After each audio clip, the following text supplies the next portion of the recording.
Welcome to Stitchery Stories, where textile artists share their life in fabric and thread, inspiration, techniques, disasters and delights. And I'm Susan Weeks, enthusiastic embroiderer and textile art dabbler who also loves podcasting. So take a break and enjoy our light-hearted chat, and please share with your friends so they can enjoy it too.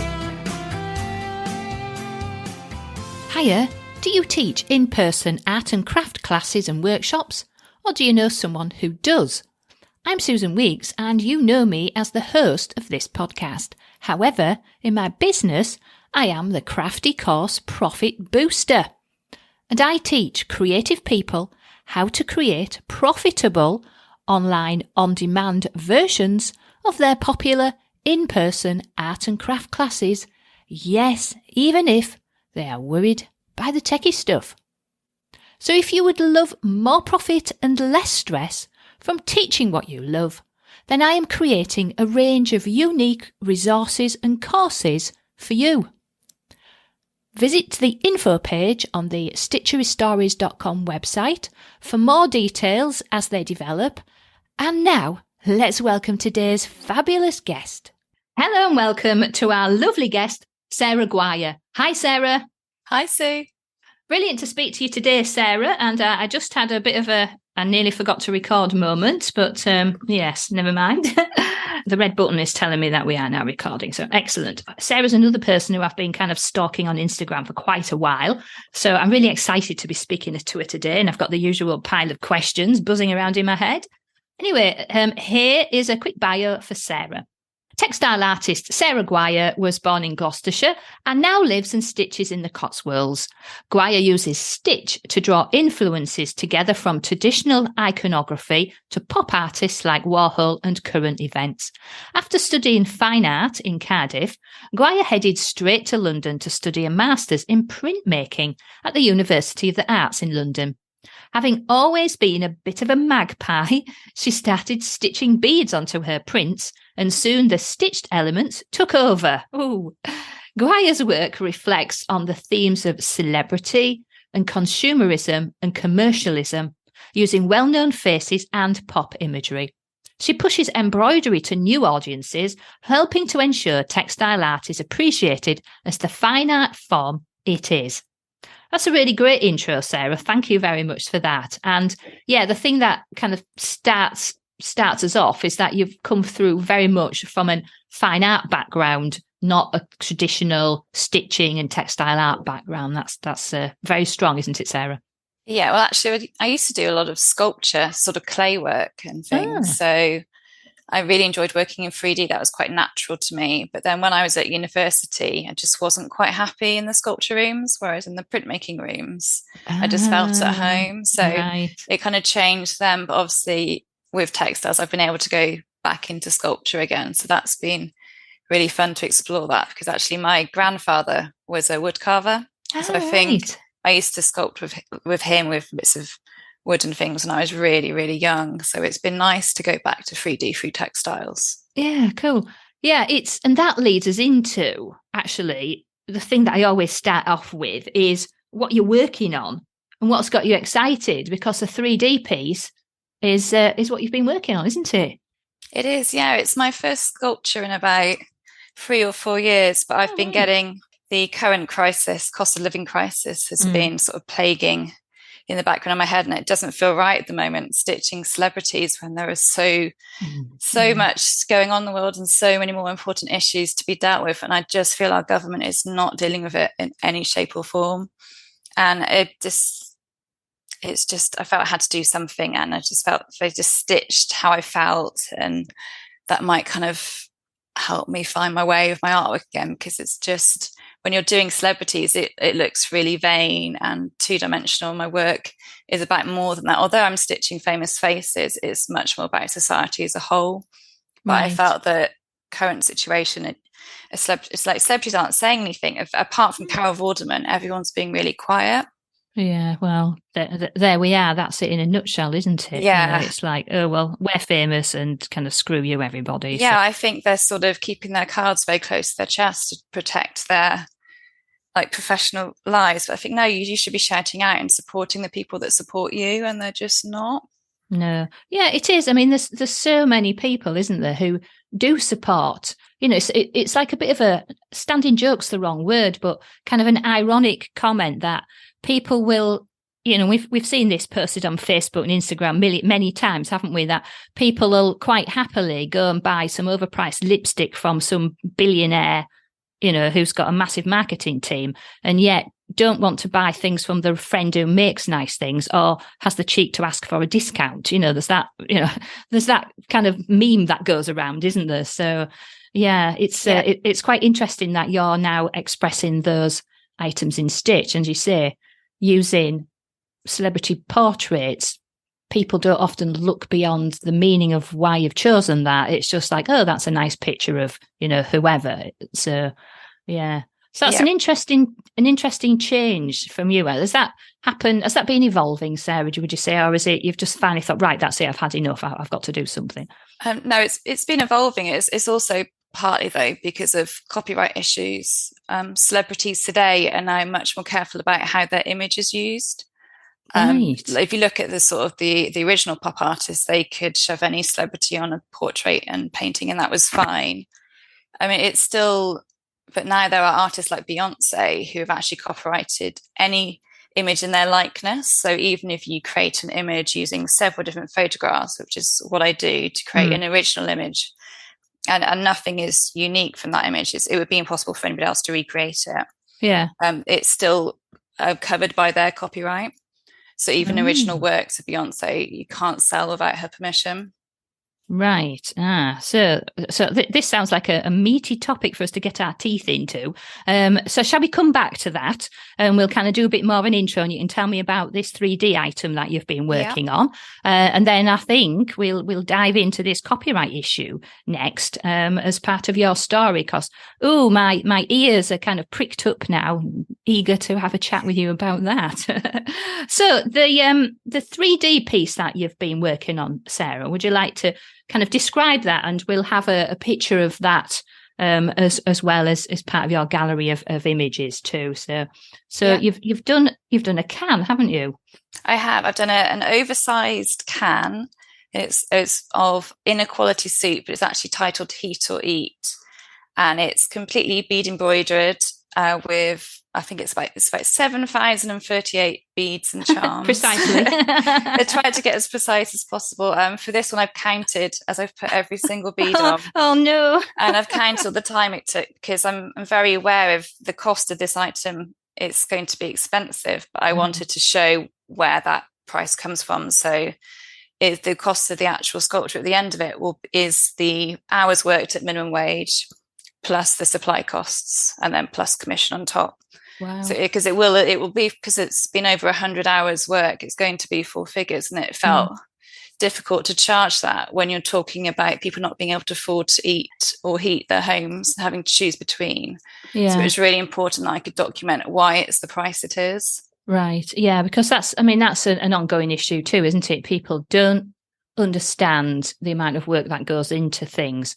And not only art, there's so many people who are employed in important jobs, and the wage that they are being offered is ridiculous and can't buy anything these days, you know. So yeah, it's an interesting point you've raised there. Inequality soup. What else have you put on there? So on the front cover of the soup label, it is a super yacht and a bottle of champagne on a tropical beach.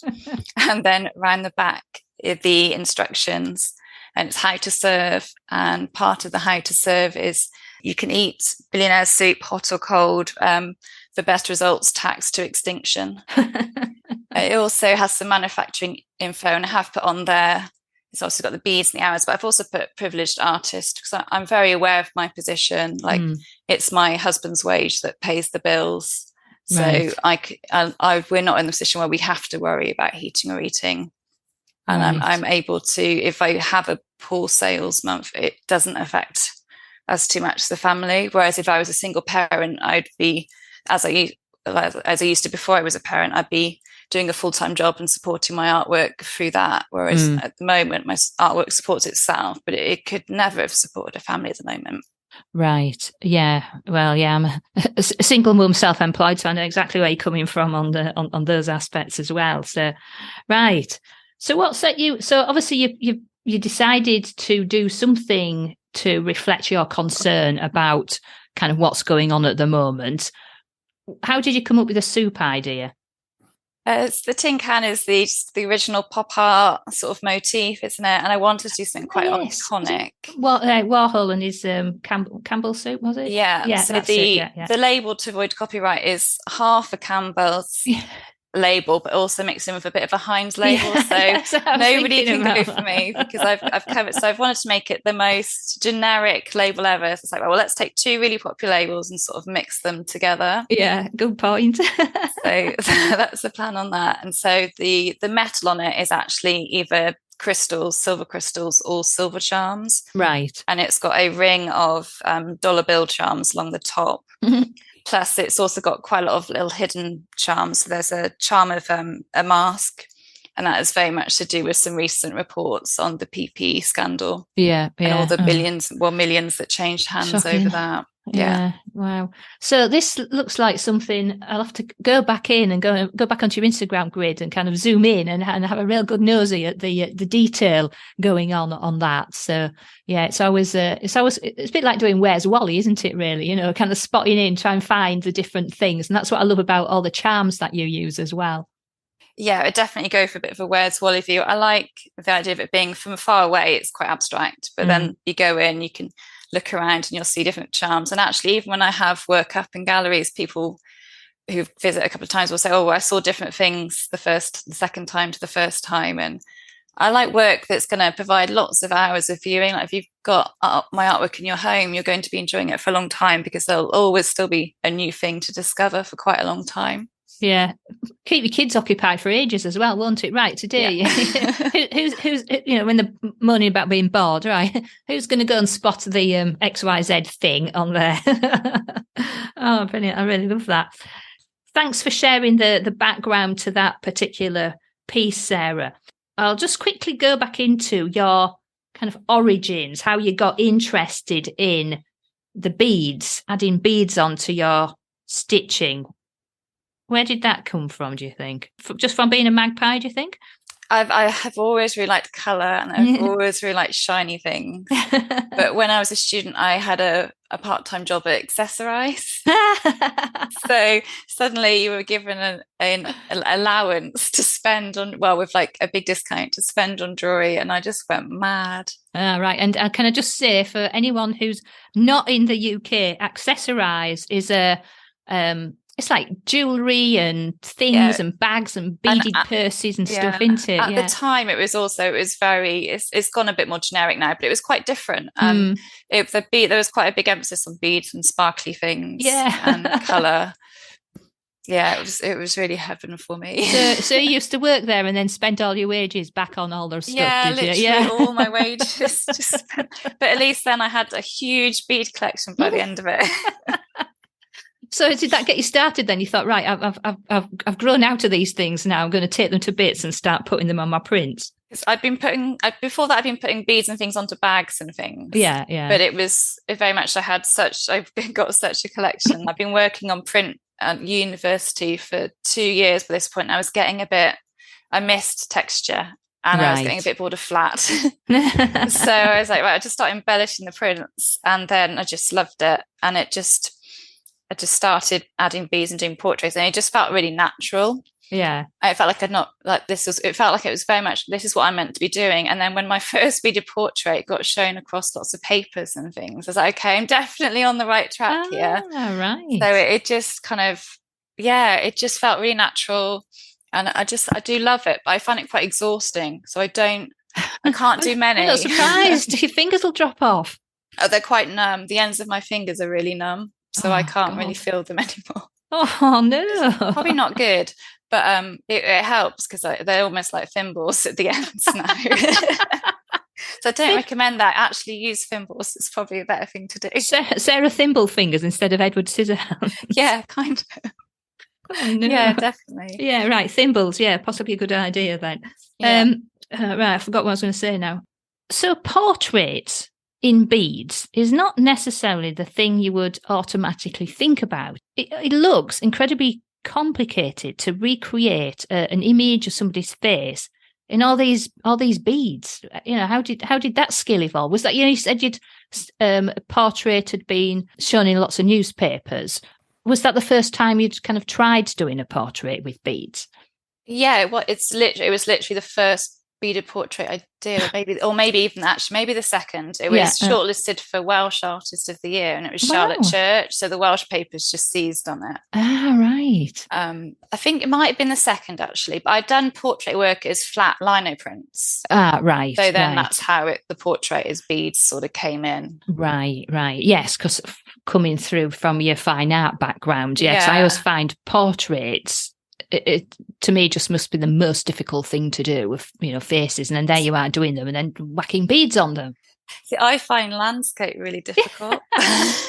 Well, there we are. So that just shows it, doesn't it? Everybody's got a gift for something. Wow. I find landscape really difficult, and I find straight lines really difficult, and obviously faces, no straight lines. So and you're working in 3D, aren't you? It's you're looking at a 3D image and either recreating it in 3D or transposing it into 2D, but then adding that texture with the beads. What about the colours? How do you find all the different shades that you need to do a face in beads? So my bead collection has just been built up over years and years. Right. Quite a lot of charity shop, like for necklaces and things. There was obviously, I'm guessing in the 80s or 90s, like peach skin tones and browns were quite popular. So I actually find more of certain colours in charity shops than I do in actual bead shops. That's interesting. Yeah, and for a while, purple was the hardest bead colour to find. But now, over the last couple of years, whether because I've been moaning about it for years, now I find purple beads in all my usual bead suppliers. So eventually, like tastes change, don't they? And like bright colours now are really easy to find. And again, now skin tones probably become more difficult again. Yeah. So I was going to say, does your family, when you go out, are you going, I'll just pop into this charity shop and have a look? Does everyone stand there groaning and pulling faces at you through the window? No, I'm quite good. I like to do that sort of thing on my own. So brilliant.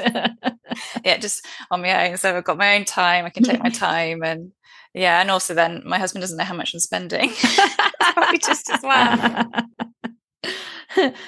Where the hell did this bead collection from? Well, it's just an old collection that I had lying around somewhere. I do also now get lovely donations from people, which is brilliant and helps a lot, because it really helps the collection stay really diverse and unique. Yeah, definitely. And do you suffer from that thing of, these beads are too nice to use, they're too special, I'll save them for something else, and then there's like a load of them that you're just kind of hoarding and aren't ever going to use because they're too nice?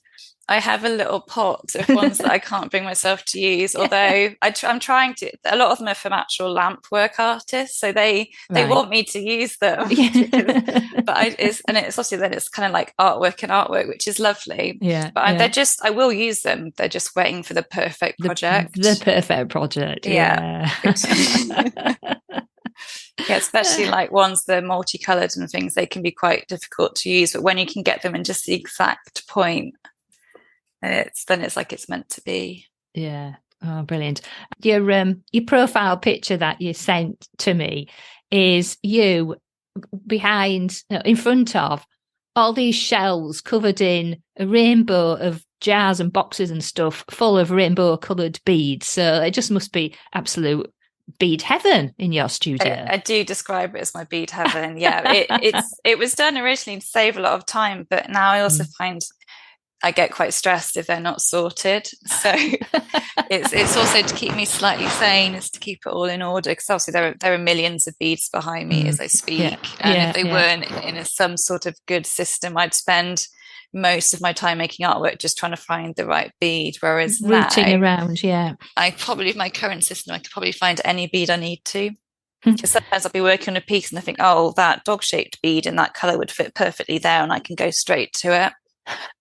Which is a bit mad, really, but that's just how my system works. That's just how much you love beads. And and coming back to the comment you made about counting 7,000 and something and 38 or whatever it was. The 38 is a real detail there. So yeah, I like logistics and nosy questions like this. How the hell did you keep count? Did you do 5-bar gates on a piece of paper or something? It was literally that, on scraps of paper. The 5-bar gates, yeah.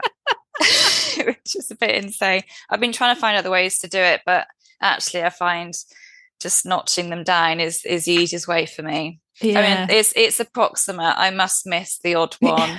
But because it's whenever I exhibit, I'm always asked, oh, how many beads is that? And I never used to know. And it does take me a lot longer making the piece if I have to note down. But it's good now that I can now know by the size, I can have an approximation. Yeah. Which is quite handy.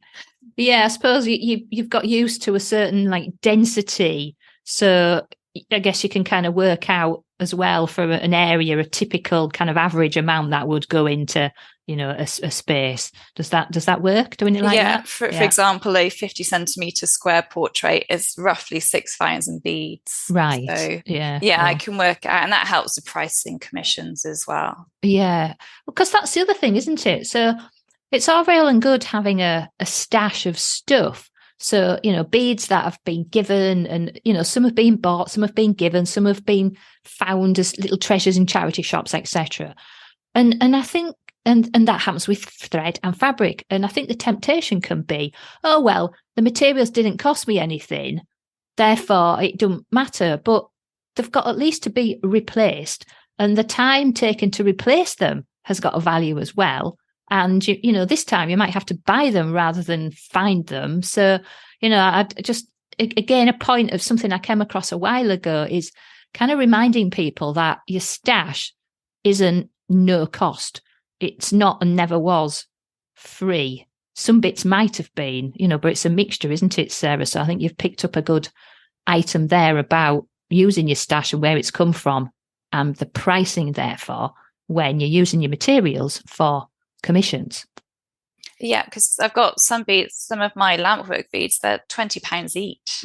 Wow. So, but then I'll have seed beads where I can get thousands for £1. So I just have to do it as a sort of middle of the range. If something's, there are sometimes I'll get commission, they'll want a lot of gold or something, and then that'll be more expensive. Yeah. Because also I use actual gold delicas and things in the halos. So right, yes. I'm not scrimping on materials because I want to make sure that the gold halo, I really want it to sparkle, and actually real gold is look like what a gold. Really does that. Yeah, exactly. Right. So do you do much in the way of commissions then, Sarah?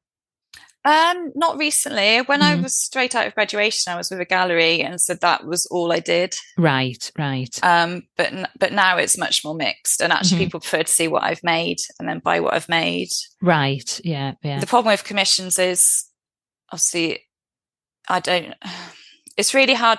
People want their own faces, but then you've got to explain, well, it's going to have to be quite big. So then it's a lot of money to scrimp on your own face. And it's that some people don't like seeing, and there's also not everybody works in beads. If you've got, you need to have quite distinctive features. I'm very careful about who I choose to do, because it could be hard to recognize you unless you go really big. Right. Yeah. And again, but that's really valuable advice and hard-won experience, I guess, to guide people to what they think they want and what will be the outcome. Then that guiding them through that process then gets rid of a lot of the, oh, well, it doesn't look like me, or, oh, I thought it'd look different, or, all of those kind of things. That can be a real trap and a real time waster. Yeah, it's really hard to turn down a commission, but I have them because they want it too small. I know it's not going to work. No. I won't be happy with it. They won't be happy with it, and it's a waste of everyone's time and money. Exactly. Yeah, and that's really wise advice. Yes, turning anything down can be difficult, but if accepting it is going to cause a load of hassle and problems, and ultimately may not even finish up with a sale, then it's probably wiser to stand firm and have boundaries and advise people accordingly. So and have confidence in the work you're making that isn't commissioned, that will sell. Yes, exactly, which is more under your control anyway, isn't it? It's part of the business of being an artist, selling work. If that's what you want to do, then make it. And I suppose you've got a distinctive style, haven't you, as well, though, Sarah? So it's easier to stand out, I guess. Yeah, definitely. I love colour, and I like black outlines to make the colour pop. I think my work is quite, even when I'm doing, bead or thread, it feels very much me. Yes, yeah, very much so. So let's dig into this issue of copyright and the pickle's probably not the right word, but the point where you realise that things possibly would have to change. So how would the celebrity portraits evolved, and at what point did you start to be more aware or more worried about copyright issues? Because copyright's a double-edged sword for artists, isn't it? Because we have, a lot of people listening will have had the situation where people have outright stolen their work and passed it off as them, passed off their kits and sold them on somewhere cheap. There's a lot of that kind of rubbish goes on. So but what you've been doing is representing somebody's face, a celebrity's face. So how does that work out in the realm of copyright? We touched on it just at the start, but let's kind of dig into that. Yeah. So when I was at university, I was on my master's, and they did a law course, an art law course. And so I learned all about copyright on that. And It was brilliant. And they were very clear. Art as parody has got lots of exceptions, so that my portrait work was fine. Yeah.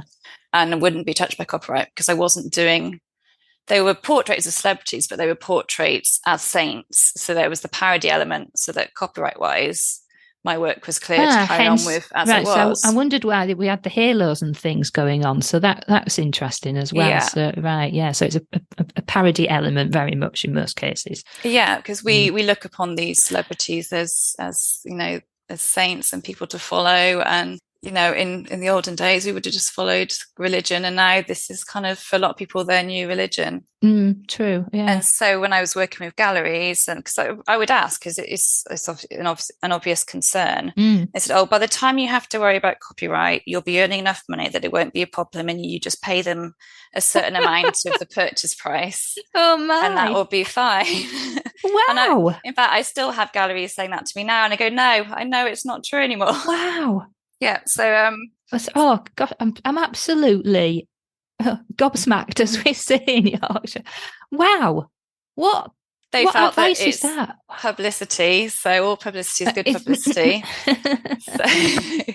So yeah, so I carried on, and they got me to make prints and things. And then I think it was 2020, I was approached by Warner Brothers lawyers over a Ted Lasso piece. And I thought, okay, fair enough. Maybe I've gone too far there. It is even though I've changed it, he's a saint. He is still the character from the show. So I thought, okay, I've made a mistake. It was a piece I made anyway for myself. Yeah. So the original being in my house, that's what all it was ever going to be. But I did make prints that sold quite well. So immediately stopped those. It was a cease and desist. I was like, I'm really sorry. I genuinely made a mistake. Yeah. So I stopped selling them. That was fine. They just wanted me to stop. They didn't want any enumeration. They wouldn't have sales. I wasn't making much of a profit on those. Right. So that was fine. So that was just stopped. But then one of my next portraits was Beyonce. I made some prints of that on the advice of a gallery. And then Beyonce's lawyers got in touch again. Oh no! Again, don't sell these, please. And then they sent her copyright, and she has a full copyright for likeness, which I'd not even discovered an artist having that, a musician having that before. Oh, so they've copyrighted their face, kind of thing. She's lit, because I always, when I create a portrait, it's always from several different images. It's always an image that doesn't exist anywhere apart from my head, essentially. Right. So that's an interesting thing then. So, a Google reverse search wouldn't necessarily pick it up as a copy of somebody else's exact image. No, because I'm quite often obviously having to use Google image search to find the pictures. So it will be like the nose from one photo, the hairstyle from another, the eyes from another. Right. So otherwise it's the photographer's copyright that I'd be, and that would be a no-brainer. I'd definitely be breaching that, and they would have every right. There's the people often talk about the Jeff Koons copyright court case. They go back to that, and he did a sculpture of someone else's photo, and he was found to be in breach of copyright for that.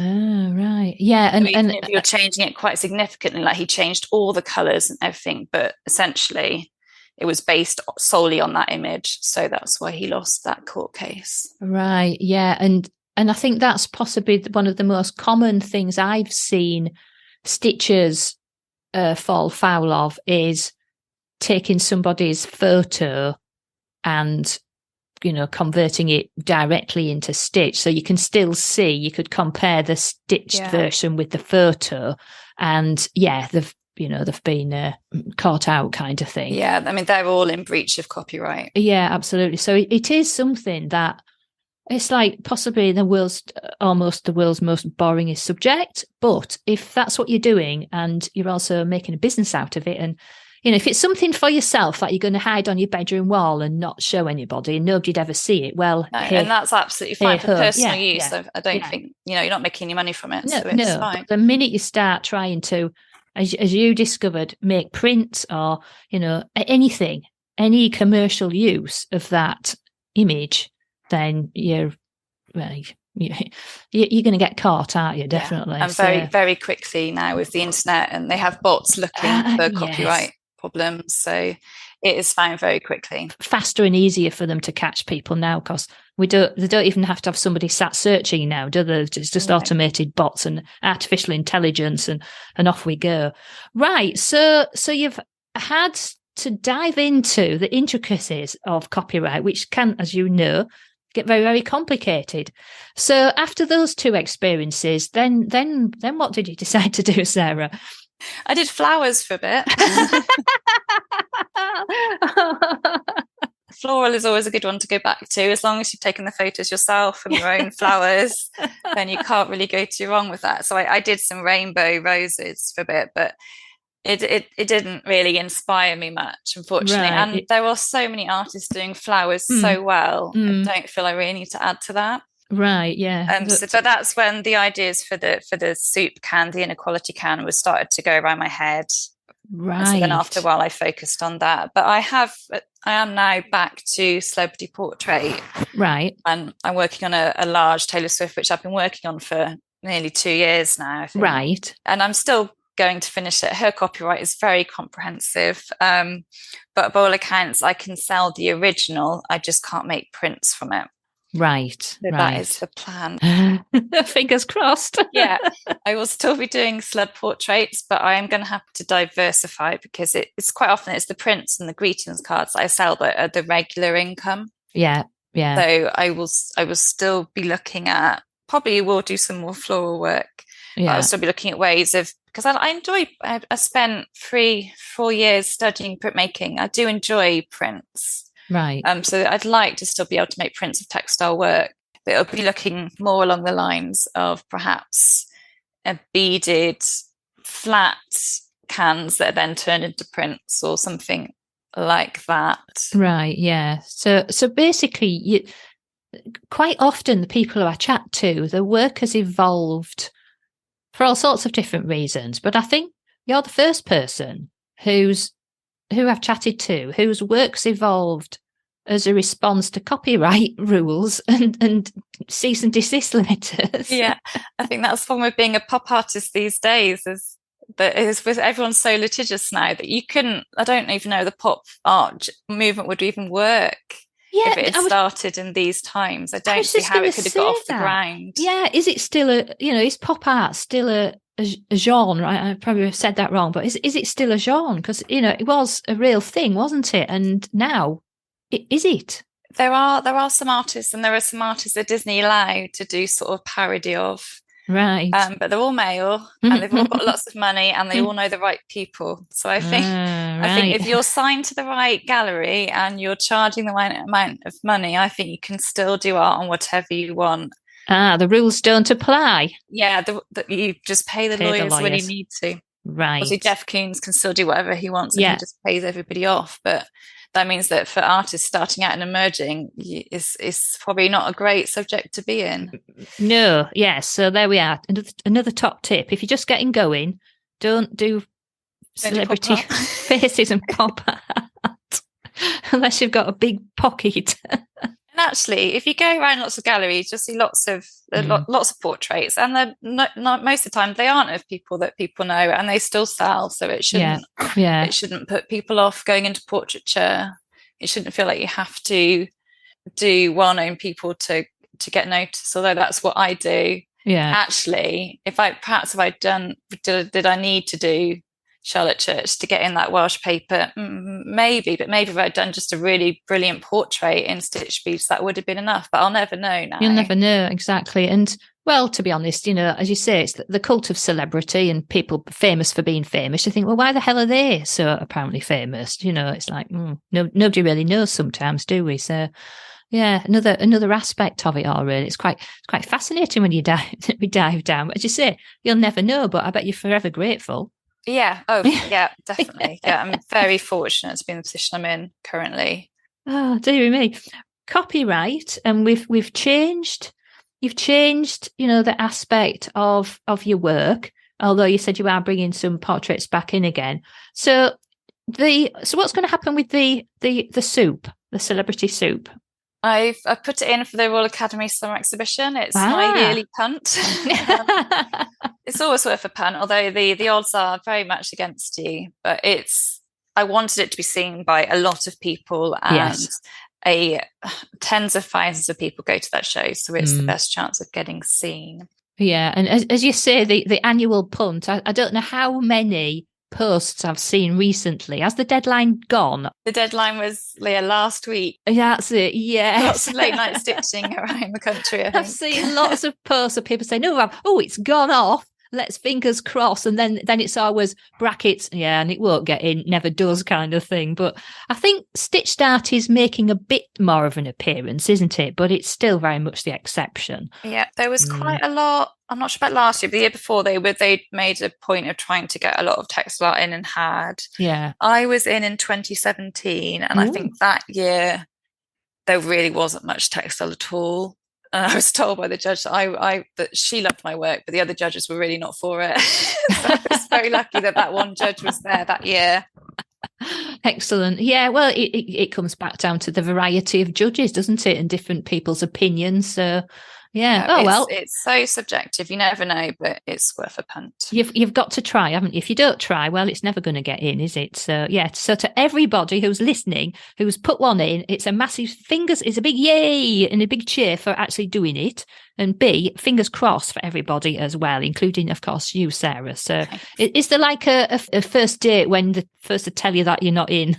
Yeah, is it 22nd of March, I think, is the first round, and then you'll actually deliver it in person if you get through. Ah, right. The worst point is going out in the second round because you only get like a week's notice. Oh.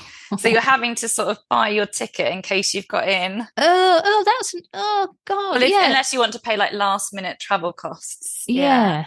Yeah. Oh, that's awkward, isn't it though? Not, what's the word I'm looking for? Thoughtless. For people. You've got a while to pick up your work, but if you're taking the punt that you're going to go in and when you want to go to varnishing day, then I think you get like a week, like 10 days or something. Well, the best train prices are gone by that point. Oh, absolutely, yeah. Trains. Well, yeah. Yeah, I don't know. Can you get the train at the moment? The weekly train, yeah, it's already booked. Anyway, that's really great, Sarah. You put that in. And so what's next then, would you say? It's Taylor Swift, because she's going to take me months and months. You're still on with Taylor, right? Yeah. But I've done her as like Eve in the Garden of Eden. Right. So it's very clearly parody. Right. In the hope. And so this original will be for sale eventually. And she's going to be surrounded by flowers, and she's got a rainbow background, and she's got beads and cross stitch. And I just wanted to encompass. I felt like I needed to do a sort of another seminal work, because people still go back a lot to my first thread painting, which was Lady Gaga. Yes. And I've moved on a lot since then, but people still go back to that as my best thread painting. I was like, no, I need to make a new big one. Yeah, and this is where my work is at now. Right. And so how big's this one then, Sarah? So it's about 75 centimetres high.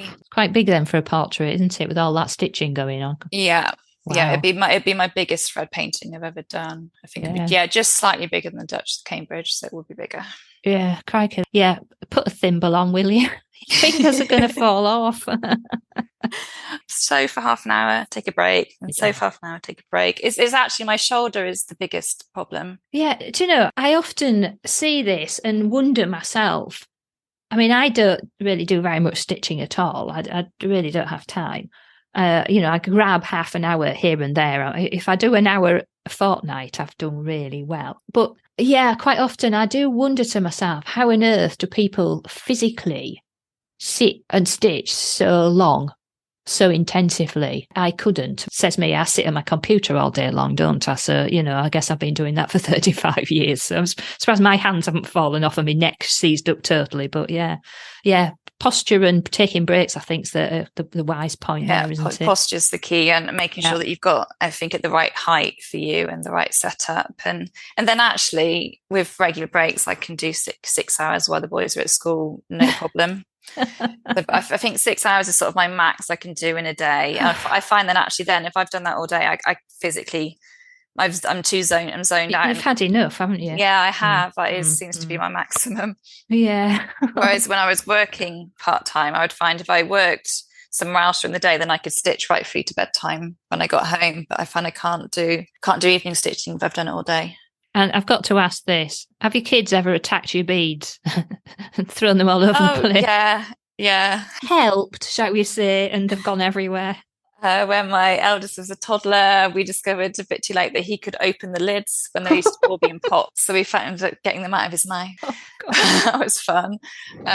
They've spilt stuff on work.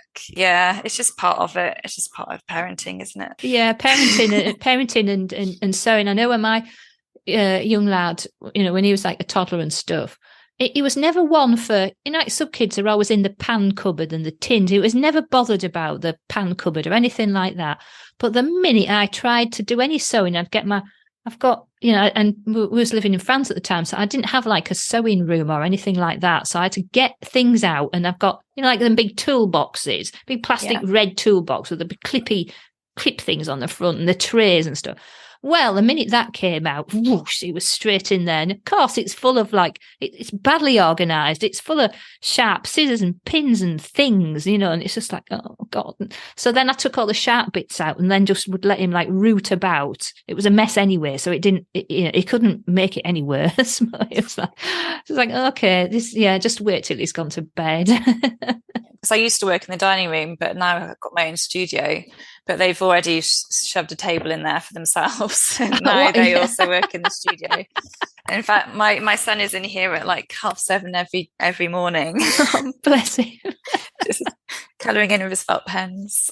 Well, that is nice though, isn't it? When they get to an age where they'll keep themselves occupied a bit as well. So they want to be there. And so what do they think about mum's artwork then? That apparently I'm the best. Oh, well, obviously. They think it's very normal to have a mum who's an artist. They don't realise it's quite a niche career, really. It was only when my eldest had his friends around for a birthday party and they were oohing and ahhing over the beads in my room and stuff. But to Barney, that's just very much normal. That's what mums have, a room full of beads, Yeah, mums have their own room with their own sort of passion. And also because a lot of my family creative, so and he's quite creative as well. I've been urging him not to go down this route.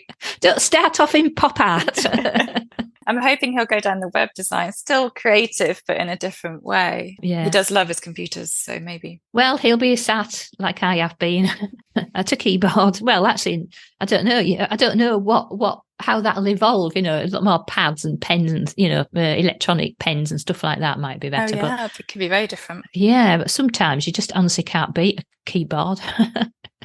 Anyway, we've touched along quite a lot of the things that I would normally talk about. So UFOs, right? So things that unfinished objects lurking around in the back of cupboard. Now, so we've got Taylor back on the go again. You said she's been on the go for a couple of years. Have you had any more that have been on the go longer than that you think, goodness sake, can I ever get this finished? So I quite often rework my pieces. I've got a sculpture based on a luxury handbag and I rework that every couple of years. It originally started as a dress And then I turned it into a handbag. And now it's a handbag that's got things inside it that sort of spill out the sides. So that started in 2013, but it's always quite often a finished state at the moment. I would describe it as a finished piece, but eventually I'll get bored of it and I'll start changing it. Stop. What? So by reworking, so is this where you're picking the beads off, and what do you mean by reworking it? So I made a dress completely out of cross stitch in 2013, and then I added some paint to it. And before it was first exhibited, and then when it came back to me, I then cut it apart and turned it into a bag. An actual bag, or a picture of a bag? No, an actual bag. Right. I understand now. Right, so an actual bag. It's actual hand, which you could actually use it as a handbag. So it's got a shell of a real bag, and it's over the top. But now it's become more of a sculpture again, and the bag is full and it couldn't be used. So what's in it? What's in it is it's the Duchess of Cambridge is in it, as you do. So she's sort of in it, and she's a protest banner that's going off to march, because it talks about the role of women in society today. Right. Yeah. So it's a bag that's set ready to go protest, because really, why are we not protesting what's happening to women at the moment? Right. Yes. The rates of sexual assault and things are just hard to get your head around, and the court backlog, and it's just, it's quite, I'm glad I don't have daughters at the moment. It's quite scary at times when you read the statistics. It really is. It's just horrifying in lots of respects what women particularly have got to deal with, over and above everything that men have got to deal with as well. So yes, I like the idea of that then. So a protesting handbag, or a handbag around protest, and we've got the Duchess of Cambridge in there. Yeah. So how big's that then, Sarah? It's 45 centimeters wide, about the same high. All right. Yeah. So it's like a big handbag, an actual big handbag size. Yeah. Brilliant. And where's that? What's happening with that at the moment then? It's currently just in a cupboard behind me. Well, I'm just looking for the right exhibition. Yeah, I mean, surely there must be exhibitions around protest and stuff going on at the moment, is there? Or isn't there? I don't know. There must be, surely. It's obviously the hour. The problem is with a lot of exhibitions is they're looking for work under there's quite a lot of exhibitions, they want work under a certain value. Right. But the amount of hours this has taken. Yes. Yeah. And it just doesn't sit right with, it'd be really almost embarrassed if you've got a gallery and I think it's under 500, and then suddenly you've got this £6,000 handbag in it. It doesn't feel right. And yet, how much do people pay for handbags? Well, 40,000 for some of these. Well, the one it's based on is a £40,000 handbag. Wow. You're not getting a cease and desist for that now, are you? No, you can't tell. Sorry, I'm pulling your leg. I had to get that one in. But there are artists out there, they're doing, obviously we're doing collaborations with these fashion brands now. Oh, it's all such a thing, isn't it? I have to say, the kind of fashion and celebrity world is something that does rather pass me by. I live in a little seaside town, and I potter around and run around in the seafront, and I have quite a fairly quiet life in those sorts of respects.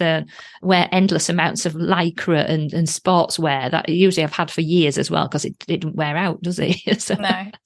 But crikey, yeah. So that's waiting, just waiting. So that actually, I'm glad I asked that question, because that's quite an interesting twist on the classic. What do you have as an unfinished object? So yours is an evolving object, isn't it? Yeah, and I think as I get older, I think it will just evolve with me as well. Yeah. I think it'll just be a piece that follows me. Yeah, follows you around, haunts you. Yeah. So how much work do you reckon you've got on Taylor then? Where are you at with her? Oh, I have no idea. I dread to think. Yeah, I certainly won't be pricing her on hours spent, because it would be obscene. It's just a labour of love, that piece. Yeah, crikey, and that just brings out a whole new can of worms, doesn't it? Pricing art. Where do you start? Where do you go with it? Definitely. So, yeah, and sometimes it's again, people have talked about the creating something purely because they want to create it. It's not really intended to be sold, or, you know, if it sells, it's a bonus kind of thing. But really, it's art that they feel compelled to create. So perhaps Taylor's moving in those directions. She's definitely in that direction. Yeah. I'm quite happy if she stays with me forever, actually. Oh. So wrapping up then, Sarah. So you've got Taylor. What have you got other kind of plans and projects on the go as well, or ideas for things that you want to push forward with that we could, you know, keep our eye out and follow you on Instagram? Yeah, maybe a Magnum champagne bottle following on from the tin can. Yeah. But I'm just, or even maybe a beaded set of 4 toilet rolls. I'm going between the two at the moment. Because I love the valve. So the can is very everyday, and I think, well, the toilet rolls, again, very everyday, and it kind of fits with the pandemic. Yes, yeah, crikey, but yes. If I do a champagne bottle, I have a lot of gold charms. So sometimes it's also about, if these are the materials I've got, right? Yeah, and getting the work to fit sometimes, because actually white beads can be quite difficult. Right. So sometimes, like, there are people that can't do something if it's a lot of white, that you just can't get white beads like in the amount you need, because really everything's slightly off white. But a lot of things are like a blue white or a creamy white, and you can't get enough sort of the same shade of white to make a flat appearing surface. Yeah, really, you think white's a simple colour if it's a colour, but as you say, it's the tones of it that make it difficult, therefore, too, because it's obvious you're trying to make it white. You know, if it's shades of yellow, it's obviously shades of yellow, but white, you're trying to make it look white, aren't you, really? So yeah. Oh, well, the dilemmas of, do you do beaded toilet roll or beaded champagne bottle? I think we'll keep our eyes out for that. And I did forget to say at the start, oh, what a surprise, Sue forgot something. I won't go into what's happened today, but anyway. And Sarah's links, obviously, will be in her episode. And Sarah, would you say that Instagram's the best place to find you? Yeah, definitely. Yeah. That's where I found you. Well, that's where I find everybody. So rooting around on Instagram to see what catches my eye, and all your bright colours and things definitely caught my eye, because I'm a magpie as well. Fantastic. Anything else to wrap up with, Sarah, that you want to kind of share with us that I've missed? No, just keep on stitching and don't give up, even if you get, and don't be too worried by a cease and desist letter. It's not the end. It's not the end. Yeah. Keep stitching despite the setbacks, I think, sums up a lot of your career over the last few years, certainly. And I think it's a topic really that will resonate with lots of other people, lots of others, of, you know, use stitching as a way of coping with things, but also, as you have demonstrated, keep on swimming, keep on stitching, and keep on stitching despite the setbacks. And if you have to evolve a bit, well, is that always a bad thing? Not necessarily, I wouldn't say. No, everything happens for a reason. Yeah, it certainly does. Well, Sarah, do you know, I've thoroughly enjoyed talking to you. I think we're all a lot more illuminated now about copyright for a start off, and just the process that your art has evolved over, and the things that you have dealt with, you know, are really, really fascinating. And yeah, I'm glad this has timed with the completion of your can as well. So we'll definitely have that as one of the images, and everyone go and check out. You've done videos of it as well, haven't you, and things as well. Yeah, just to show off the sparkle. Yeah. I'm sure it looks absolutely fantastic in real life. It really, really does. So yeah, fingers crossed as well for everybody's Royal Academy submissions. So, Sarah, thank you so much. It's been really, really brilliant speaking to you today. And everybody, go and check out Sarah and mind out your copyright issues. Cheers for now, everyone. Thanks, Sue. Oh, absolute pleasure. If you enjoyed this episode and want to hear more, then please join the Stitchery Stories fan club so you can get an email when a new episode is released. It's a quick and easy way of listening and of keeping up with any news and information around this podcast. Please visit stitcherystories.com. Of course, you can listen to Stitchery Stories on plenty of podcast apps at Apple Podcasts, Google Podcasts, Spotify, and plenty more besides. You can also ask your smart speaker to play Stitchery Stories podcast too. But wherever you listen, why not leave us a rating and a review to encourage other people to listen too? I very much appreciate you taking the time to do that for me. So that is the end of our Stitchery story for today. Keep stitching, keep smiling, and keep creating your very own Stitchery stories.